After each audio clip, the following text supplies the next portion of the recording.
तो पटना में शुक्रवार को 12 घंटे की छापेमारी के बाद आखिरकार लालू आवास से सीबीआई की टीम वापस लौट गई, लेकिन सीबीआई की टीम को निकालने में पुलिस को काफी मशक्कत करना पड़ा। यहां तक कि राबड़ी देवी को भी जान आना पड़ा और अपने कार्यकर्ताओं को धक्का देकर सीबीआई की टीम को निकालने में उन्होंने मदद की।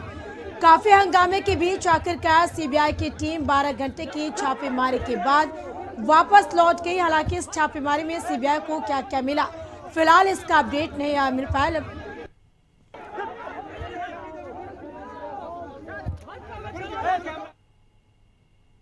इससे पहले आरजेडी अध्यक्ष लालू यादव, उनकी पत्नी राबड़ी देवी, बेटी मीसा भारती और उनके परिवार से जुड़े 16 ठिकाने पर सीबीआई ने छापेमारी की। मामला लालू यादव के बतौर रेल मंत्री रहते नौकरी के बदले जमीन लेने से जुड़ा है। इस संबंध में सीबीआई की जांच पहले से चल रही है और साल 2017 में भी इस मामले में लालू यादव के 12 ठिकानों पर छापेमारी हो चुकी है। पटना में शुक्रवार को यानी छापेमारी हुई। सीबीआई की टीम ने बड़ी कार्रवाई की। सीबीआई अफसर राबड़ी देवी के 10 सर्कुलर रोड आवास पर छापेमारी करने पहुंची थी।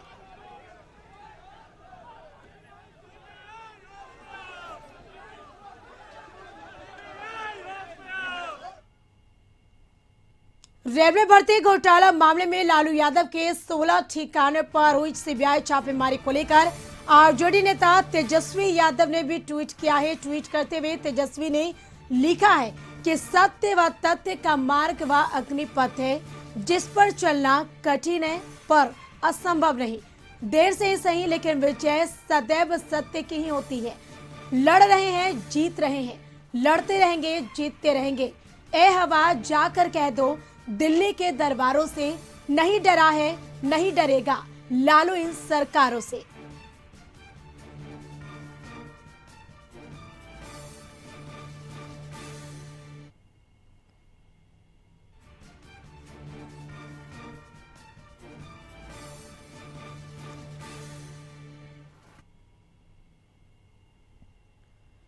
और अधिक जानकारी के लिए न्यूज़रूम से वरिष्ठ सहयोगी अरुण चौरसिया हमारे साथ लगातार जुड़े। अरुण जी, जिस तरीके से शुक्रवार को पटना के राबड़ी आवास सहित कई ठिकाने पर छापेमारी की गई सीबीआई की, इस खबर को लेकर क्या अपडेट मिल पा रही है? देखिए, छापामारी तो कल शाम शुरू हो गई, शाम में ही ख़त्म हो गई थी। करीब 12 घंटे ये छापामारी चली और राबड़ी आवास समेत पटना, दिल्ली, भोपाल, गोपालगंज समेत करीब 16 ठिकानों पर ये छापामारी हुई।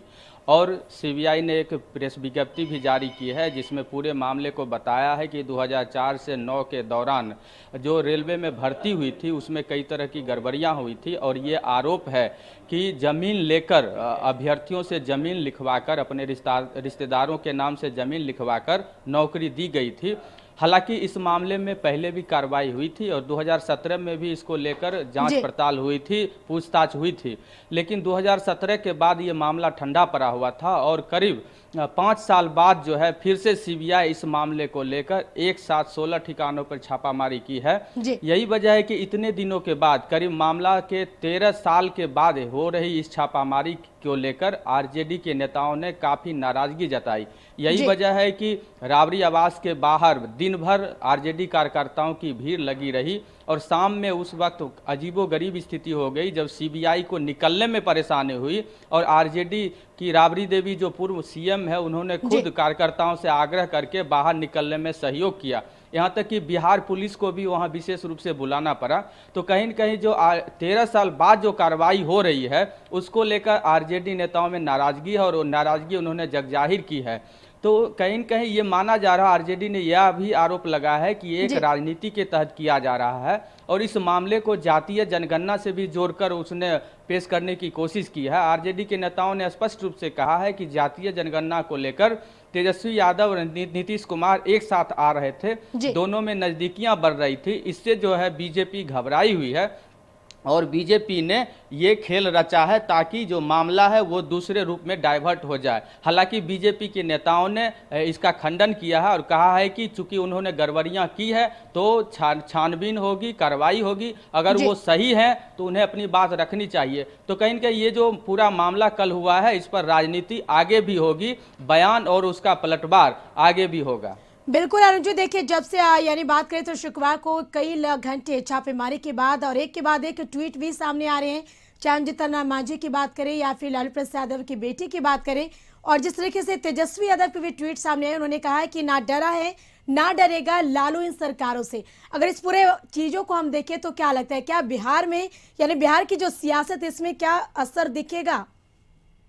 ये तेजस्वी यादव, लालू परिवार और पूरा आरजेडी इसकी यही इस मामले को लेकर यही ये दिखाना चाहती है कि लालू यादव और उसके परिवार को तंग किया जा रहा है। बीजेपी जो है अपने राजनीति के तहत पूरे परिवार को परेशान कर रही है और ये पब्लिक में मैसेज देना चाहती है कि लालू यादव पहले भी नहीं डरे थे, क्योंकि जब चारा घोटाले में उनको सजा हुई थी उस समय भी आरजेडी के नेताओं ने यही कहा था कि राजनीतिक साजिश के तहत उन्हें फंसाया गया है। हालांकि कोर्ट ने उन्हें सजा दी। उसके बाद इस मामले को लेकर आरजेडी या तेजस्वी ने जो ट्वीट किया है उसका मंतव्य यही है कि उन्हें फंसाया जा रहा है, उन्हें परेशान किया जा रहा है। लालू यादव बीमार हैं, इसके बावजूद सीबीआई की छापेमारी हो रही है और उन्हें कई घंटे पूछताछ करके मानसिक रूप से परेशान किया जा रहा है। इसके बावजूद लालू यादव की जो नीति है, विचार है, भाजपा का जो वो विरोध शुरू से करते आ रहे हैं वो करते रहेंगे। ये मैसेज पब्लिक में देना चाहती है कि बीजेपी की नीति से आरजेडी लड़ रही है और उसके लिए अगर उसे किसी भी तरह की परेशानी होगी तो वो परेशानी भी झेलने के लिए तैयार है।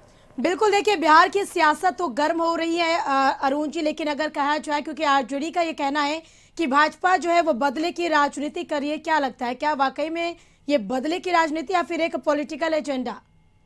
देखिए, बदले की राजनीति है या नहीं है, ये चूंकि आरजेडी ये आरोप लगा रही है, वहीं इस आरोप का जवाब बीजेपी भी दे रही है। क्योंकि ये जो मामला है रेल मंत्री रहते हुए 2004 से 2009 के बीच में जब रेल मंत्री थे लालू प्रसाद यादव, उस समय ये मामला आया था। 2010 में जब फिर से 2009 में फिर से जब मनमोहन की सरकार बनी थी तो उस समय लालू यादव को मंत्री पद नहीं दिया गया था, वो सरकार में शामिल नहीं हुए थे। और उसी दौरान जो है कुछ लोगों ने शिकायत की थी। शिकायतकर्ता में शिवानंद तिवारी भी हैं जो अभी आरजेडी में है, उस समय वो जेडीयू में थे, तो कई लोगों ने उसी समय शिकायत की थी। हालांकि चूंकि मनमोहन सिंह की सरकार थी जिसको सहयोग कर रहे थे लालू यादव, तो इसकी किसी तरह की जांच नहीं हुई विशेष रूप से। लेकिन जब बीजेपी की सरकार बनी, मोदी की सरकार बनी, तब से इस मामले को लेकर छानबीन भी हुई है, कई बार जांच भी हुई है। लेकिन ये भी देखना होगा कि अगर किसी तरह की गड़बड़ी है तो 2017 में जब पूछताछ हुई तो उसके बाद सीबीआई क्या कर रही थी, आखिर 5 साल तक सीबीआई कहां थी? यही आरोप आरजेडी लगा रही है और इसीलिए वो कह रही है कि ये राजनीतिक साजिश है। हालांकि बीजेपी के नेता इस साजिश की किसी भी तरह की साजिश से इनकार कर रहे हैं।